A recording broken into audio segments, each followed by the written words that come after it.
Hey guys, hope you're having a wonderful night. I'm gonna add this vlog to my broke chronicles. Because this is your broke nerd here. I'm gonna give you advice on how to do nerdy stuff, how to be broke and like survive. And I'm gonna explain to you tonight why I'm gonna have buns of steel by the time I get home. Probably not literally, you know, for those of you who are, you know, you don't get the humor, I'm joking. If you want to work out and have muscles like that, you gotta have some kind of a routine that over time you achieve that, or you get BBL, whatever.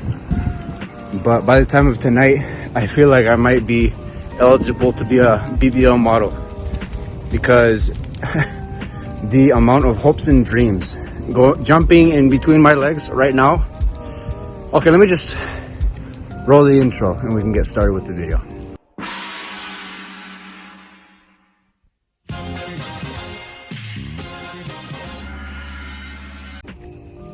Alrighty, so I'm gonna hop off my bike so I can kind of explain this, and I'm gonna try not to impale myself anally.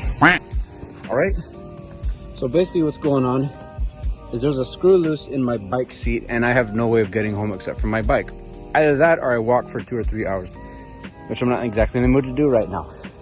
So I bought this bike just like the other ones that have gotten stolen or broken over the past handful of months to be able to commute to work. I can't talk about where I work at, but it's about 10 miles, I want to say, something like anywhere between 5 or 10 miles from home. So what I do is I take the train system, which we've got here in Salt Lake City, called the tracks. And for the part of getting around where I can't rely on the tracks, I use my bike. And guess what happens when you work until 12 midnight? There's no train, which means I'm going all the way home on bike.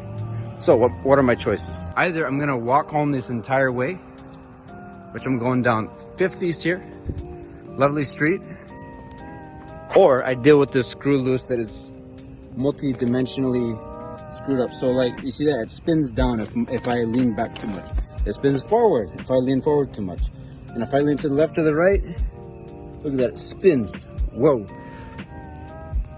So imagine you're just sitting on this and like a sideways view. Just the wrong move could send your entire body flying. That's what I'm about to do. All right, well, I steadily gain momentum again on my death wish vehicle. I'm getting slapped in the groin by just the wrong bodily position, which is a crazy thing to think about. And I've got a new fair unlock. Look at that crap, guys. Behind, I don't know if that's a good view. I mean, if it's me, it's always a good view. We just don't have that good lighting right here, if you know what I mean. But, can you see that seat, guys? It's like moving around and stuff. That's not good. But I guess if I stay focused, I channel my inner chi, I just might survive the night. This you see here, that I can like do the Transylvania twist. That's not a good thing. So today was the day that I released my last vlog talking about how I smuggled a bike, and that was the whole adventure and a half.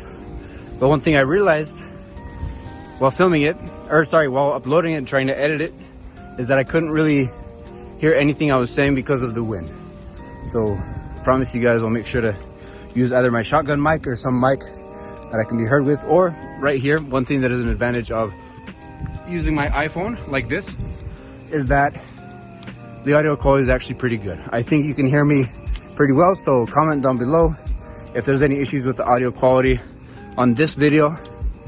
But moving forward, I want to be doing more. Like, I've been off the vlog for way too long.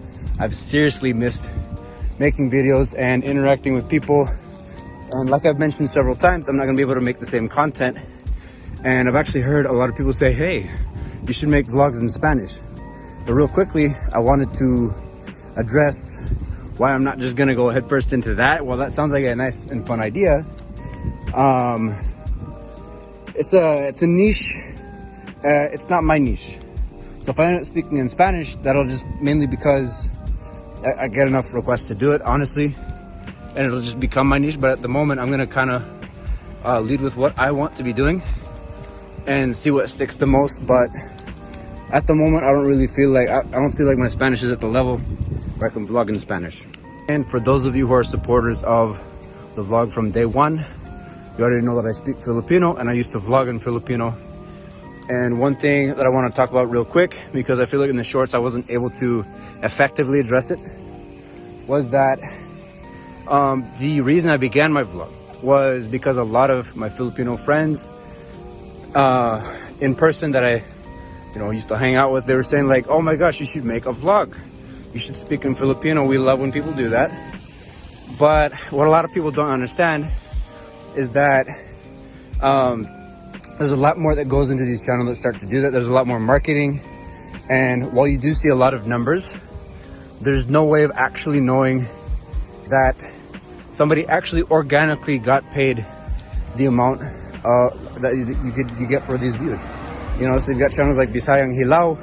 I think he did really well, and I feel like he probably gets paid pretty decent, or at least what he claims to get paid from YouTube. But there's other channels who I just kind of get this kind of sketchy vibe, and channels like those seem to be the ones that I want to avoid becoming like, because it seems easier to do just that, like just start making videos in Spanish. I had no idea, like little side note here, I had no idea my butt would so quickly get used to just swiveling for the life of me like that. I was honestly afraid that I was gonna like I want to keep this family friendly tonight, but I was concerned there was gonna be some non-consensual activity tonight. If you guys can pick up what I'm putting down by my bike, and gratefully none of that has happened. It's just an awkward angle that I'm talking at this phone.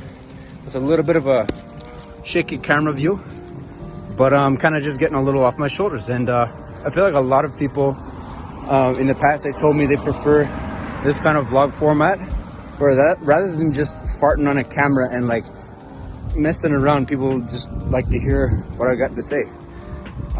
So first of all, what I got to say to that is, if you're feeling lonely, I hope you can find some friends. If you're a little bit more introverted and you prefer not to, I hope you find, whatever brings you peace. If a simple conversation like this, where it's very one way and you can't respond to me except for in the comments, and I can kind of look at them and say, hey, thank you for responding. I'm a small channel, so of course I'm going to see it. But yeah, like, I hope you're doing well. And this is directly me speaking to you. Thank you for watching at least this long, if that is you. All right, y'all, so I'm pretty much done getting R-worded all night by a bike. I gotta fix this in the morning. We're gonna talk about some more nerdy stuff next time. I love you. Goodbye.